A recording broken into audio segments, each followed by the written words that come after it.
వాక్యపు సారాంశం ఏంటంటే కనుక లేక వాక్యపు నడిపింపు ఆ రోజు గురి తప్పిన గెహాజీ అనేటువంటి మాటతో చక్కటి వర్తమానాన్ని వినడానికి దేవుడు కృప చూపించారు.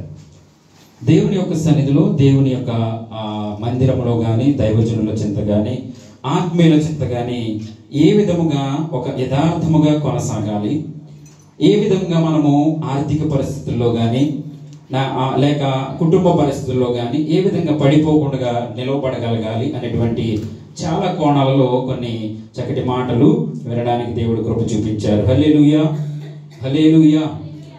అయితే అదే సమయంలో ఎందుకు గురి తప్పినటువంటి గెహాజీగా మార్చబడ్డాడు, ఏ కార్యము చేసి ఆయన గురి తప్పించబడ్డాడు అనేటువంటి విషయాన్ని ఆలోచించినప్పుడు ఎలీషా అనేటువంటి ఒక మంచి గొప్ప ప్రవక్త దగ్గర శిష్యునిగా పనిచేశాడు ఈ యొక్క గెహాజీ. ఎవరి పేరు? ఎలీషా. ఏ పేరు అంటారు ఒకసారి? ఎలీషా అనేటువంటి ఒక మంచి ప్రవక్త ద్వారా శిష్యునికం చేసినటువంటి వ్యక్తి ఈ యొక్క గెహాజీ. అయితే ఆ రోజే మనము చెప్పబడినటువంటి ఒక ప్రశ్న నేను ఆ రోజు మిగిల్చాను. అదేంటంటే గనక 2వ రాజులు 5వ అధ్యాయము 19వ వచనంలో ఎలీషా ఒక మాట మాట్లాడుతూ మనకు ఒక మాట కనబడుతుంది. ఒకసారి చూద్దాం. ఎలీషా నెమ్మది కలిగి పొమ్మని అతనికి సెలవిచ్చెను. వెళ్ళి కొంత దూరము సాగిపోయెను అనేటువంటి మాట మనము ఇక్కడ చూస్తున్నాం. సో ఎలీషా చెప్పినటువంటి మాట ఎవరితో చెప్పారు అనేటువంటి మాట మనం ఆలోచన చేయగలిగితే గనక ఎలీషా చెప్పింది సిరియా రాజు దగ్గర పనిచేస్తున్నటువంటి సైన్యాధిపతి అయిన నయమానుతో ఈ మాట చెప్పారు. నయమానుతో ఇదే 5వ అధ్యాయము 1వ వచనంలో మనకు కనబడుతుంది అన్నమాట. ఏంటనంటే సిరియా రాజు సైన్యాధిపతి అయిన నయమాను. సో ఈ అధ్యాయం అంతట్లో కూడా సిరియా రాజు అయినటువంటి సిరియా రాజు దగ్గర పనిచేస్తున్నటువంటి సైన్యాధిపతి అయిన నయమానుకి ఎలీషాకి చక్కటి సందర్భం అక్కడ జరుగుతూ ఉంటది. ఈ అధ్యాయంలోనే చాలా ప్రసంగాలు ఉంటాయి. 2-3 ప్రసంగాలు. ఇజ్రాయేలు చిన్నది అనేటువంటి ఒక అమ్మాయి కూడా మనకి ఇక్కడ కనబడుతుంది. ఇజ్రాయేలు చిన్నది. సో ఆ చిన్న అమ్మాయి చేసినటువంటి గొప్ప కార్యము కూడా మనకి అక్కడ కనబడుతూ ఉంటది. ఆ తరువాత నయమాను భార్య ఏ విధంగా భక్తి చూపించి నయమాని యొక్క ఆరోగ్యము కొరకు, నయమాని యొక్క స్వస్థత కొరకు ఆమె ఆశపడిందో అనేటువంటి విషయాలు కూడా మనకు కనబడుతూ ఉంటాయి. సో అదే విధంగా ఈ రోజు మనము ఒక ప్రత్యేకమైనటువంటి అంశంగా చూస్తే గనక ఈ ఎలీషా ఎందుకు మన ప్రశ్న ఏంటంటే గనక ఎలీషా ఎవరి దగ్గర? నయమాను దగ్గర కానుకలు తీసుకోలేదు. కానుకలు తీసుకోకుండా నేను తీసుకోను, ఇక నుంచి వెళ్ళిపో అనేటువంటి మాట అక్కడ మనకు కనబడుతుంటది. ఇదే అధ్యాయంలో 20వ వచనంలో మనకు కనబడుతుంది. చూడండి ఒకసారి. ఈ వచనాన్ని చూసి మనం వెనక్కి వెళ్ళిపోతాం. మళ్ళా అంతట దైవజనుడైన ఎలీషాకు సేవకుడకు గెహాజీ సిరియనుడైన ఈ నయమాను తీసుకొని వచ్చిన వాటిని అంగీకరించుటకు నా యజమానునికి మనస్సు లేకపోయేను గాని యెహోవా జీవము తోడు, అందరూ కలిసి చదవండి. అందరూ జీవము తోడు, నేను పరిగెత్తుకుని పోయి అతన్ని కలుసుకుని ఏదైనా తీసుకుందని అనుకున్నటువంటి వ్యక్తి ఎవరంటే గెహాజీ తీసుకోవడానికి ఇష్టపడ్డాడు. వద్దు అని చెప్పింది ఎవరంటే గనక ఎలీషా. ఎవరి దగ్గర వద్దు అన్నాడంటే గనక నయమాను అనేటువంటి ఒక సైన్యాధిపతి దగ్గర వద్దు అన్నాడు. ఎవరైనా దైవజనుడు గాని, దేవుని సన్నిధి అయినప్పటికీ గాని ఇచ్చినటువంటి కానుకను వద్దు అని అనరు. అయితే ఎందుకని ఆ పరిస్థితి వచ్చింది అనేటువంటి మాట మనము ఈ రోజున ఆలోచన చేద్దాం.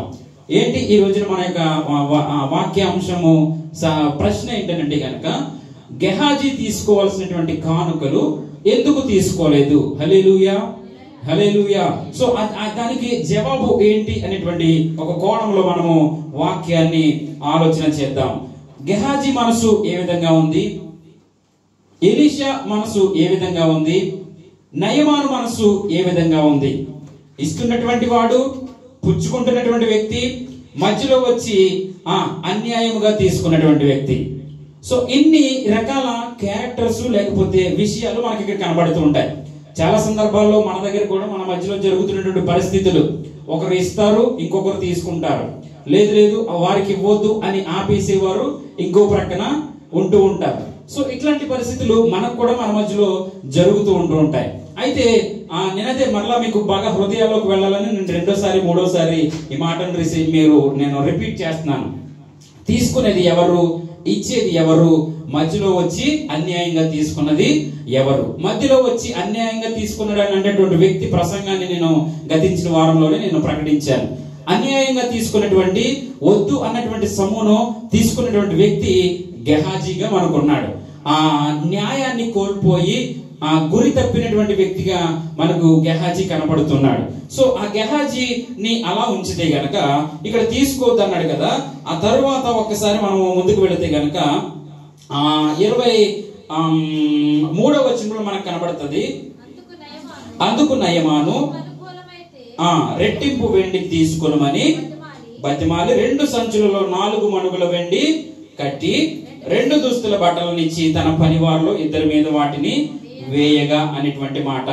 అదే ఆ పై వచనాల్లోనేమో తీసుకోను అన్నటువంటి మాటేమో మనకు ఇక్కడ ఎలీషా చెబుతున్నాడు.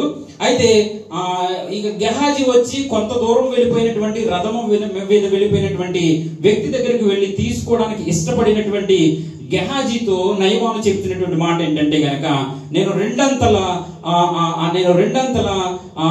ఇస్తాను అనేటువంటి మాట వారు తెలియజేసినట్టుగా మనము చూడగలుగుతున్నాం. ఒకసారి వివేకులను ఒకసారి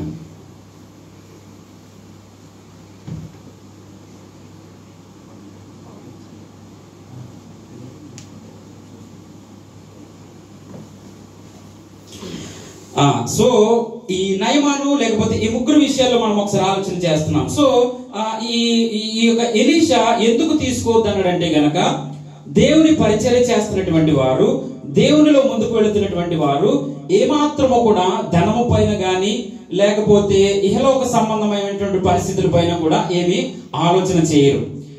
కేవలము అవసరతను బట్టి మన యొక్క సంఘము ఈ విషయాన్ని ఎలా ఉంచితే గనక ఇక్కడ ఉన్నటువంటి ఎలీషా ఏం చేశాడంటే గనక ఈ సిరియా రాజు సైన్యాధిపతి దగ్గర ఉన్నటువంటి సైన్యాధిపతి నయమాను అతనికి ఒక కుష్ఠరోగం వచ్చింది. ఆ కుష్ఠరోగం వచ్చినప్పుడు ఒకసారి చూస్తే గనక 3వ వచనము, ఒకసారి 3వ వచనాన్ని చూద్దాం. షోమ్రోనులో ఉన్న ప్రవక్త దగ్గర నా ఏలిన ఉండవలనని నేనెంతో కోరుచున్నాను, అతడు నా ఏలిన వానికి కలిగిన కుష్ఠరోగమును బాగు చేయనని తన యజమానురాలతో అనెను. సో ఈ నయమానుకి కుష్ఠరోగం ఉన్నది.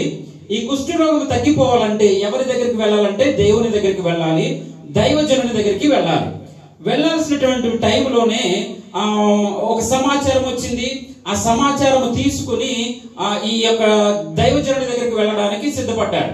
సిద్ధపడినటువంటి సమయాల్లో ఈ నయమాను వచ్చి ఏమంటాడంటే గనక 5వ అధ్యాయము 8వ వచనంలో మనం చూస్తే, ఇశ్రాయేలు రాజు తన వస్త్రమును చింపుకొని సంగతి దైవజనుడైన ఎలీషాకు వినబడినప్పుడు అతడు, నీ వస్త్రములు నీవెందుకు చింపుకొంటివి?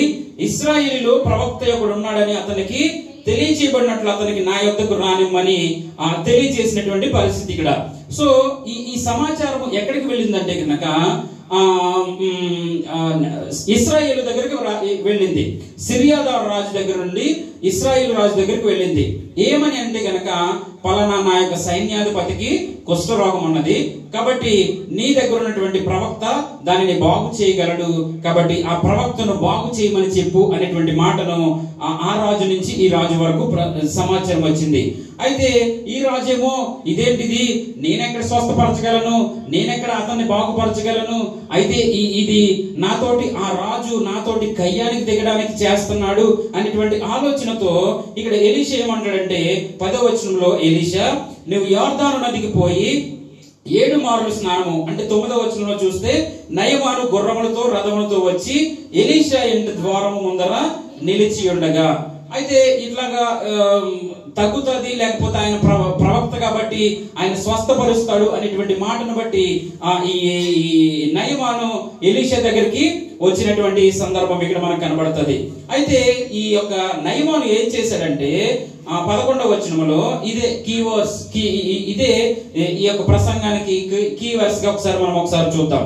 11వ వచనం, అందుకు నయమాను కోపము తెచ్చుకొని తిరిగిపోయి ఇట్లా నేను అతడు నా యొద్దకు వచ్చి నిలచి తన దేవుడైన యెహోవా నామమును బట్టి తన చెయ్యి రోగముగా ఉన్న స్థలము మీద ఆడించి కుష్ఠరోగమును మాన్పునని నేను అనుకుంటుని. ఇక్కడ ఈ వచనం గురించి మనం కొన్ని నిమిషాలు వాక్యాన్ని ధ్యానం చేద్దాం. ఈ వచనము 11వ వచనాన్ని గురించి మనిషి యొక్క స్వభావము ఏ విధంగా ఉంటది, మనిషి దేవుని దగ్గరికి వెళుతున్నాడు గాని, దేవుని సన్నిధిలో నిలబడుతున్నాడు గాని, దేవుని సన్నిధిలో ఉంటున్నాడు గాని, ఆత్మీయమైనటువంటి జీవితం అనేటువంటి మాట తెలియజేస్తున్నాడు గాని, వాని యొక్క ఆలోచనలు ఏ విధముగా ఉంటూ ఉన్నాయి. నయమాను అనేటువంటి ఒక సైన్యాధిపతి, ఆయన ఒక రాజు దగ్గర సైన్యాధిపతి అంటే ఒక పెద్ద సైన్యము, వాళ్ళందరికీ ఆయనే అధిపతిగా ఉన్నాడు. అది 1000 మంది ఉండొచ్చు, 500 ఉండొచ్చు, 1,00,000 మంది ఉండొచ్చు, వారందరికీ కూడా ఆయనే అధిపతిగా ఉన్నాడు.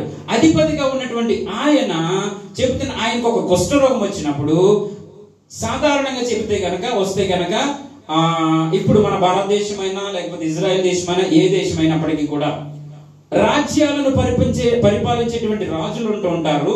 అయితే ఈ రాజులు దేవుని యొక్క ఉద్దేశం తెలుసుకోవడానికి రాజులైనప్పటికీ కూడా, వారు సింహాసనము మీద కూర్చున్నప్పటికీ కూడా, ఎవరి దగ్గరికి సలహాకి వెళ్ళాలంటే, ఎవరి ఆలోచన తీసుకోవాలనంటే గనక తప్పకుండా దేవునికి దైవజనుడుగా ఉన్నటువంటి వ్యక్తి దగ్గరికి, యాజకుల దగ్గర ఉన్నటువంటి వ్యక్తి దగ్గరికి వెళ్ళి సలహా తీసుకుంటూ ఉంటారు. ఇప్పుడైనా మనం ఉన్నటువంటి ఈ దేశపు రాజులైనప్పటికీ కూడా వారికి ఉన్నటువంటి ఇమామిలో సమేద అంటారు, వాళ్ళని పిలుస్తారు. సో వారి దగ్గరికి వెళ్ళి సలహా తీసుకోవాలి. లేకపోతే భారతదేశంలో ఉన్నటువంటి మోడీ గాని, లేకపోతే వారు కూడా ఎవరి దగ్గరికి వెళ్ళి ముహూర్తాలు పెట్టుకుంటారంటే గనక వారు ఆచరించేటువంటి ఆ యొక్క దేవాలయాలను నడిపించేటువంటి వారు పంతుల దగ్గరికి వెళ్ళి వారి ముహూర్తాలు లేకపోతే ఆ విషయాన్ని అంటే ఈ రాజుల కంటే శ్రేష్టమైనటువంటి వారు ఎవరనంటే దేవునికి మనుషులకి మధ్యవర్తిగా వ్యవహరించేటువంటి వారు. హల్లెలూయా, హల్లెలూయా. సో అటువంటి స్థానంలో ఉన్నటువంటి వ్యక్తి ఈ యొక్క ఎలీషా. సో ఈ ఎలీషా దగ్గరికి 11వ వచనంలో మాట్లాడుతూ 9-10 వచనాల్లో మాట్లాడాడు, వెళ్ళాడు, రథమును తీసుకుని వెళ్ళాడు. అయితే ఎలీషా చెప్పినటువంటి మాట ఏంటంటే గనక, ఎలీషా చెప్పినటువంటి మాట, నీవు యోర్దాను నదికి పోయి 7 మార్లు స్నానము చేయము, నీ ఒళ్ళు మరలా బాగై నీవు శుద్ధుడగుదు అని అతనితో చెప్పుట ఒక దూతను పంపెను అనేటువంటి మాట. తనకున్నటువంటి ఆలోచన ఏంటంటే గనక, నేను ఒక రాజు దగ్గర పనిచేస్తున్నాను, నేను సైన్యాధిపతి అయినటువంటి నాకు ఈ యొక్క ప్రవక్త అయినటువంటి ఎలీషా నన్ను వెళ్ళి యోర్దాను నదిలోని స్నానము చేయమని, లేకపోతే 7 మార్లు మునగమని ఆయన నాకు చెప్పడం ఏంటి అనేటువంటి ఒక గొప్ప అహంకారంతో మాట్లాడుతున్నాడు. హల్లెలూయా. ఇది అసలైనటువంటి పాయింట్. సో ఈ యొక్క మాటను బట్టి ఎలీషా ఏ విధంగా మాట్లాడాడు అనేటువంటి విషయాలు కూడా మనము తెలుసుకుందాం. ఏమంటాడు 11వ వచనంలో, అందుకు నయమాను కోపము తెచ్చుకొని, దేనికి కోపం అంటే, నేను సైన్యాధిపతిని. ఈ రోజున మన జీవితాలలో కూడా మనకున్నటువంటి ప్రతి పరిస్థితిని బట్టి, మనకున్నటువంటి ఆలోచనలను బట్టి, మనకున్నటువంటి ధనమును బట్టి, మనకున్నటువంటి కుటుంబాలను బట్టి, మనకున్నటువంటి ఆర్థిక పరిస్థితులను బట్టి చాలా ఇంకొకరికి నేను లోబడడం ఏంటి, లేకపోతే దైవజనుడికి నేను లోబడడం ఏంటి, లేకపోతే దేవుని దగ్గర నిరీక్షణ లేకుండా, దేవుని దగ్గర అడగకుండా, దేవుని దగ్గర మనము ప్రార్థన చేయకుండా సొంత ఆలోచనలతోటి జీవితాలని కొనసాగించేటువంటి వారు ఈ రోజున మన కళ్ళ ముందు అనేక మంది కనబడుతూ ఉంటారు. ఆ విధముగా కాకుండా మనం దేవుని సంఘానికి లోబడగలగాలి, దైవజనునికి లోబడగలగాలి. ప్రతి అంశాన్ని కూడా ప్రార్థనా పూర్వకంగా మన జీవితాలని ముందుకు కొనసాగించగలిగితే గనక అది దేవునికి లోబడినట్లుగా మనము ఆలోచన చేయగలము. అయితే ఇక్కడ చెప్తున్నాడు, కోపము తెచ్చుకొని తిరిగిపోయి ఇట్లా అతను తిరిగి ఇక్కడి నుంచి వెళ్ళిపోయాడు. అతని పరిస్థితి ఏమో కుష్ఠరోగంతో ఉన్నాడు, ఒళ్ళంతా కూడా కురుపులు లేకపోతే ఆయా పరిస్థితుల్లో ఉన్నాడు. అటువంటి వ్యక్తి కోపము తెచ్చుకుని వెళ్ళిపోయాడు. కారణము తనకున్నటువంటి అహంకారం ఏంటంటే గనక అహంకారము ఏంటంటే నేను సైన్యాధిపతిని కాబట్టి అతనే వచ్చి నా దగ్గరికి ప్రార్థన చేసు, తాకో లేకపోతే ముట్టుకునో ప్రార్థన చేస్తే ఆ రోగము తగ్గిపోతుంది, కానీ నేను అతని దగ్గరికి వెళ్ళడమైనటువంటి ఆలోచనతో అతను కోపము తెచ్చుకున్నట్టుగా మనము చూడగలుగుతున్నాం. అయితే ఆ పని అయిన తర్వాత ఆ చుట్టుప్రక్కల వారు లేకపోతే ఆయనకు సన్నిహితులు ఉంటూ ఉంటారు కదా, అప్పుడు వారు తెలియజేస్తున్నారు ఏమంటేనే గనక దమస్కు 12వ వచనము లేక 13వ వచనంలో మనకు కనబడుతుంది. అయితే అతని దాసులలో ఒకడు వచ్చి, నాయనా ఆ ప్రవక్త ఏదైనా ఒక గొప్ప కార్యము చేయుమని నియమించిన ఎడల నీవు చేయుకుందువా? అయితే స్నానము చేసి శుద్ధుడు కమ్మని మాట దానికంటే మేలు కదా అన్నప్పుడు అతను వెళ్లి 14వ వచనంలో వెళ్లి 7 మారులు మునగగా అతని దేహము పసిపిల్ల దేహము వలె శుద్ధుడు ఆయను అనేటువంటి మాట. సో ఈ ప్రత్యేకమైనటువంటి విధానంలో మనం ఆలోచన చేయగలిగితే ఏదైనప్పటికీ కూడా దైవజనుని యొక్క లేకపోతే దేవుని సన్నిధిలో ఉన్నటువంటి దేవుని సన్నిధిని మనము గౌరవించగలగాలి. దేవుని సన్నిధికి మనము బాధ్యత కలిగి ఉండగలగాలి. దేవుని సన్నిధికి మనము భయము కలిగి ఉండాలి, భక్తి కలిగి ఉండాలి. చాలా మంది జీవితాల్లో భయం ఉంటది కానీ భక్తి అనేది ఉండదు. లేకపోతే కొంతమంది జీవితాల్లో భక్తి ఉంటది కానీ భయం అనేది ఉండదు. వారు చేస్తున్నటువంటి మంచి కార్యాలను బట్టు మంచి క్రియలను బట్టు నాకేమి కాదు, నేను బాగానే జీవిస్తున్నాను అనేటువంటి మాటతో వారు ముందుకు వెళ్తూ ఉంటారు. ఈ విధమైన ఆలోచన కాక ఇటు భయము ఉండాలి, రెండోది భక్తి అనేది కూడా చాలా ప్రాముఖ్యమైనటువంటి విషయము. అయితే ఇక్కడ నయమానికి ఉన్నటువంటి ఆ యొక్క పరిస్థితి, అతనికి ఉన్నటువంటి హోదాను బట్టి తన అహంకారాన్ని చూపించాడు. అయితే తన పక్కన ఉన్నటువంటి వారు తెలియజేసిన తరువాత ఆయన వెళ్లి 7 మారులు మునిగి యోర్దాను నదిలో ఆ 7 మారులు మునిగి స్నానం చేసిన తరువాత అతడు శుద్ధుడైనట్టుగా మనము ఈ యొక్క వచనాల్లో చూడగలం. అయితే అతని దేహం అంట మరలా పసిపిల్ల దేహము వలె అతని శుద్ధుడాయను అనేటువంటి మాట మనకి ఇక్కడ కనబడుతుంది. దేవుని మాటకు లోబడగలిగితే గనక, దైవజనుడి మాటకు లోబడగలిగితే గనక తప్పక నీ జీవితము ఆశీర్వదించబడుతుంది. నీ జీవితంలో ఉన్నటువంటి ప్రతి లోటుపాటు, అతనికి ఉన్నదైతే ఏదో కుష్ఠరోగం అనేటువంటి కారణము, నీ జీవితంలో ఏమైతే ఉన్నదో అది దేవునికి తెలుసు, నీకు తెలుసు. దేవునికి నీకు ఆటంకముగా అడ్డముగా ఉన్నటువంటి పరిస్థితి అదేంటన్నది దేవునికి నీకు తెలిసినటువంటి పరిస్థితి. అయితే అది పోవాలంటే గనక నీవు దేవునికి లోబడగలగాలి, దేవుని వాక్యానికి లోబడగలగాలి.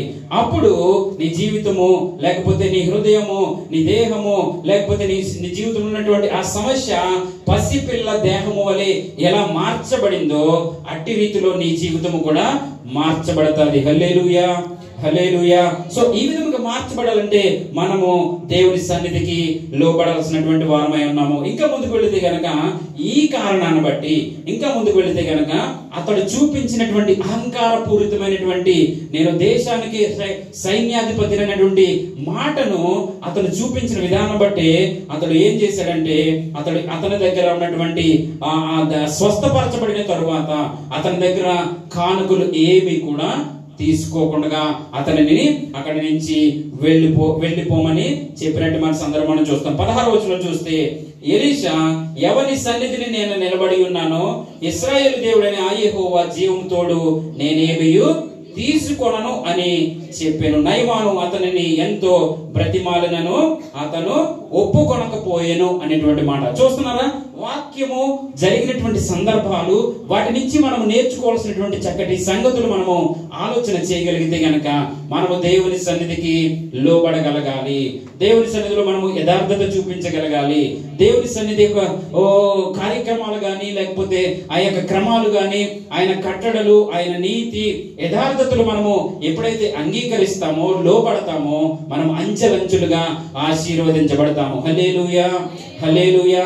ఈ విధముగా మనము లోబడగలగాలి. అంటే దైవజనుని యొక్క ఆ యొక్క ఆలోచన ఏ విధంగా ఉంటదంటే గనక దైవికంగా ఉంటది. ఇప్పుడు నయమాను ఆ విధంగా ప్రవర్తించాడని దైవజనుడు అయినటువంటి ఎలీషా ఆ విధంగా ప్రవర్తించలేదు. ఎలీషా తర్వాత వచ్చినటువంటి గెహాజీ మాత్రము అదే ధనానికి ఆశపడి గురువు తప్పినటువంటి గెహాజీగా మారిపోయాడు. ఆ తర్వాత వచనాలు చూస్తే కనుక, నేను తీసుకోవద్దన్నటువంటి ధనమును, నేను వద్దన్నటువంటి ధనమును నీవెందుకు తీసుకున్నావని ఆ గెహాజీని, ఇదే కుష్ఠరోగము అది ఎవరికి వచ్చిందంటే 27వ వచనంలో కనబడుతుంది మనకి. 27వ వచనము 5వ అధ్యాయము 27వ వచనంలో, కాబట్టి నయమానుకు కలిగిన కుష్ఠరోగము నీకును నీ సంతతికి సర్వకాలము అంటి ఉండును అని చెప్పగా, వాడు మంచు వలె తెల్లనైన కుష్ఠరోగము కలిగి ఎలీషా ఎదుట నిలబడి బయటకు వెళ్ళిపోయెను అనేటువంటి మాట. అదే కష్టము, అదే నష్టము, అదే ఇబ్బంది ఎవరికి కలిగిందంటే గనక ఈ యొక్క గెహాజీకి కలిగింది. ఈ యొక్క సారాంశంలో మనం నేర్చుకోవాల్సినటువంటి మాట, మన జీవితంలో ఏమాత్రము కూడా దేవునికి వ్యతిరేకమైనటువంటి పనులు మనం చేయకూడదు. దేవునికి ఇష్టం లేనటువంటి కార్యాలు మనం చేయకూడదు. దైవజనుని విషయంలో ఏమాత్రము అన్యాక్రాంతమైనటువంటి విషయాలు మనం చేయకూడదు. లేకపోతే దేవుని సన్నిధిని మనం నడిపించడానికి మనకి దేవుడు ఇచ్చినటువంటి ఈ జీవితము, నా బాధ్యత ఏంటి? చక్కటి సంఘ కాపురిగా దేవుడు ఇచ్చినటువంటి ఈ యొక్క బాధ్యతను నేను జాగ్రత్తగా నిర్వర్తించగలగాలి. ఎవరి మీద కూడా ఏ విధమైనటువంటి అన్యాక్రాంతమైన ఆలోచనలు నేను పెట్టుకోకూడదు. లేకపోతే వారిని ప్రేమించడంలో నేను ఏమాత్రము కూడా తప్పిపోకూడదు. వారు ఏ విధముగా జీవిస్తున్నారో వారి జీవితాల కొరకు ప్రార్థన చేసేటువంటి వానిగా ఉండాలి. అదేవిధంగా సంఘంలో ఏర్పరచబడినటువంటి సంఘ కార్యవర్గము గాని, సంఘంలో ఉన్న ప్రతి ఒక్కరు గాని దేవునికి విధేయులుగా మనం జీవించగలిగితే గనక తప్పక ఆయన ఇచ్చేటువంటి ఆశీర్వాదాలు పొందుకుంటూ ఉంటాము. ఆ విధంగా కాక ఆ యొక్క నయమాను వలె తనకున్నటువంటి ధనమును బట్టి, తనకున్నటువంటి పలుకుబడిని బట్టి, తనకున్నటువంటి మాటను బట్టి, తనకున్నటువంటి ఆలోచనలు బట్టి తప్పిపోయేటువంటి పరిస్థితులు ఉంటే గనక ఏమాత్రము కూడా అది ఈ రోజు కాదు, రేపు కాదు, దేవుని యొక్క ఉగ్రతకు మనము లోబడిపోతూ ఉంటాం. హల్లెలూయా, హల్లెలూయా. ఆ ఉగ్రత లాంటి జీవితాలు మనకు లేకుండా ఉండాలంటే తప్పక మనము లోబడి నడుచుకోవాల్సినటువంటి వారమై ఉన్నాము. కాబట్టి అటు దైవ కృప దేవుడు మనందరికీ అనుగ్రహించాలని, సంఘంలో ఉన్న ప్రతి ఒక్కరు కూడా అటు దైవికమైనటువంటి మార్గములో కొనసాగాలని, దైవజనుని విషయంలో గాని, లేకపోతే తోటి వారి పట్ల గాని, దేవుని సన్నిధి పట్ల గాని, దైవ కార్యక్రమాల పట్ల గాని, అన్ని విషయాల్లో యథార్థత కలిగి, నెమ్మది కలిగి, నమ్రత కలిగి, లేకపోతే ఆయన యందు మనం సాగిలపడి మన జీవితాలను కొనసాగిస్తే గనక మనం తప్పకుండా ఆశీర్వదించబడతాము. హల్లెలూయా, హల్లెలూయా. నయమాను గురించి తెలుసుకున్నటువంటి మనము అంతకంటే ముందు ఒక చిన్నది మనకు కనబడుతుంది. ఆ యొక్క ప్రశ్న నేను మీకు సంధించి నేను వాక్యాన్ని ముగించడానికి ఇష్టపడుతున్నాను. 2వ వచనం చూస్తే, 5వ అధ్యాయం 2వ వచనం చూస్తే గనక, సిరియనుల గుంపులుగా బయలుదేరి ఇశ్రాయేలు దేశం మీదకి పోయి ఉండేది. వారచ్చట నుండి ఒక చిన్నదాన్ని చెరగొని తేగా అది నయమాను భార్యకు పరిచారము చేయుచుండెను. ఈ సిరియనులు ఇజ్రాయేలు దేశం మీద దండెట్టినప్పుడు అక్కడి నుంచి ఒక చిన్నదానిని, ఒక చిన్న అమ్మాయిని పని చేయడానికి తెచ్చుకున్నారు. ఆ చిన్నదే ఎలీషా గురించి చక్కటి సాక్ష్యాన్ని చెప్పింది. ఇదిగో, నా దేశంలో ఒక గొప్ప ప్రవక్త ఉన్నాడు, ఒక గొప్ప దైవజనుడు ఉన్నాడు. ఆయన దగ్గరికి వెళ్తే గనక నా యజమానుడైనటువంటి నయమానుకు స్వస్థత కలుగుతాది అనేటువంటి మాట తన యజమానురాలకు తెలియజేస్తే వెంటనే ఆ యజమానురాలు నయమాను భార్య ఆ యొక్క ప్రవక్త దగ్గరికి వెళ్ళమని నయమానుతో చెప్పినటువంటి సందర్భము. నిజంగా కూడా ఈ చిన్నదాని గురించి మనం ఆలోచన చేయగలిగితే గనక ఆ చిన్నది, ఆమె పేరేమి వ్రాయబడలేదు. ఇజ్రాయేలు చిన్నది అనేటువంటి మాటే మనకు అక్కడ కనబడుతుంది. ఆ ఇజ్రాయేలు చిన్నది అక్కడ వాక్యాన్ని ప్రకటించింది, దేవునిని కనపరిచింది, లేకపోతే ఒక దైవ ప్రవక్తను పరిచయం చేసింది. ఈ రోజు నేను గృహ విజిటింగ్ చేస్తే మా ప్రియులు ప్రసాద్ గారు ఆ చుట్టుపక్కల ఉన్నటువంటి వారందరిని పిలిచి ప్రార్థన చేయించుకోండి అని చక్కగా వారికి ప్రార్థన చేయించారు. లేకపోతే మేము ఉదయకాలం బయటికి అహ్మదీ ప్రాంతం వెళ్ళినప్పుడు అక్కడ వారి కొరకు ప్రార్థన చేయడానికి దేవుడు కృప చూపించారు. ఈ యొక్క పరిచర్య, ఈ చిన్నది తన యజమానునికి ఉన్నటువంటి కుష్ఠరోగము పోవాలని ఆశపడినటువంటి ఒక పని స్త్రీగా మనకు అక్కడ కనబడుతుంది. సో ఇట్లా ప్రతి ఒక్క క్యారెక్టర్ లో నుంచి మనకు ఒక మంచి విషయాలు మనము తెలుసుకుంటూ నేర్చుకోగలగాలి. ప్రతి విషయంలో, ప్రతి ఒక్క క్యారెక్టర్లోనూ, ప్రతి ఒక్క వరుసలోనూ నయమాను భార్య తన యొక్క భర్త యొక్క రోగము పోవాలని తను ఆలోచించినట్టుగా మనం చూడగలుగుతున్నాం. అంటే వ్యక్తిలో ఉన్నటువంటి మంచితనాన్ని, దైవికమైనటువంటి విధానాలను, అదే విధంగా అదే నయమాను లాంటి వ్యక్తిలో ఉన్నటువంటి అహంకారపూరితమైనటువంటి లక్షణాలను మనము తెలుసుకున్నప్పుడు తప్పకుండా మన జీవితంలో నయమాను లాంటి అహంకారము నాలో వద్దు ప్రభువా. ఇదిగో ఆ ఇజ్రాయేలు చిన్నది ఏ విధంగా అయితే పరిచయం చేసిందో, ఒక దైవ ప్రవక్తను పరిచయం చేసిందో, ఆ విధంగా నీ సన్నిధిని నేను పరిచయం చేయాలి. మా కొరకు క్రీస్తు శిలువలో మరణించారు, ఆయన యందే ఓ పరలోకము, ఆయన రక్తములోనే రక్షణ అనేటువంటి మాట మనము ప్రకటించగలగాలి, ఇతరులకు తెలియచేయగలగాలి. మనము రక్షించబడ్డాము, మనము జీవంలో నడుచుకుంటున్నాము, మనము యథార్థంగా కొనసాగుతున్నాము, మన చుట్టుప్రక్కల పరిస్థితులను కూడా మనము మార్చగలిగేటువంటి ప్రయత్నాన్ని మనము చేయగలగాలి. నిజంగా ఆ విధముగా ఉండగలిగితే నిజంగా నీవు ఆర్థికంగా బలపడతావు, నీ కుటుంబంలో సంతోషము, నీ బిడ్డల జీవితంలో సంతోషము, నీ భార్య లేకపోతే నీ భర్త, అన్ని విషయాల్లో దేవుడు గొప్పగా ఆశీర్వదించే దేవుడై ఉన్నాడు. హల్లెలూయా, హల్లెలూయా. అటు దైవ కృప, ఈ వచనాల్లో చదవబడినటువంటి ప్రతి లేఖనంలో ఉన్నటువంటి దైవ కృపను దేవాది దేవుడు మనందరికీ అనుగ్రహించి నడిపించును గాక. ఆమేన్. దేవునికి స్తోత్రం. మంచిది. ఈ సమయంలో లేచి నిలబడైతే కానుకలు లేక